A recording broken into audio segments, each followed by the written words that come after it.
Hi everyone, this is Karen Abelian. Welcome back again sa ating mini vlog. So for today's video, this is our fifth day as a student teachers. In order to get there, we have to take the e-bike.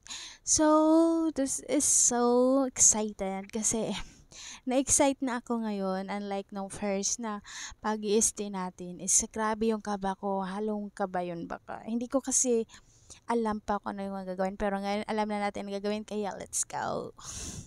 So, ngayong 50 na natin, ang dami na nating nadidiscover, natutunan at matutunan pa. So, as far as I observe, ay ngayon ina-analyze ko na sa sarili ko on how to handle students kasi magkaiba talaga in order to compare lang, no?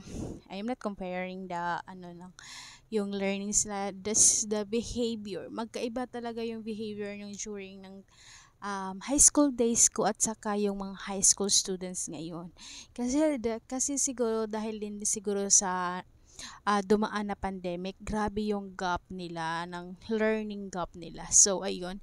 Yun lang yung ina-analyze ko kasi in our second semester, kami na talaga, magka-handle na talaga kami ng students, and we are the one who will be standing in the front and delivering the lesson. So, yun yung ina-analyze ko on how um to deliver the lesson well. So, yun lang muna. So, learnings for today's video. So, keep learning and try to discover for yourself kung ano yung dapat yung gawin at ano yung hindi nyo dapat gawin para hindi ma-pressure yung students at kaya niyang i-express ang kanyang sarili.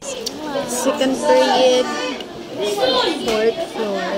And this is our fifth day of observing. Oh my God. So actually, meron akong kasama dito, pero he's super busy.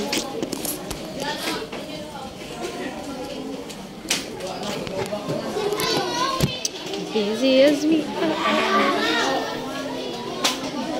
Anong date pa lang ay August 5.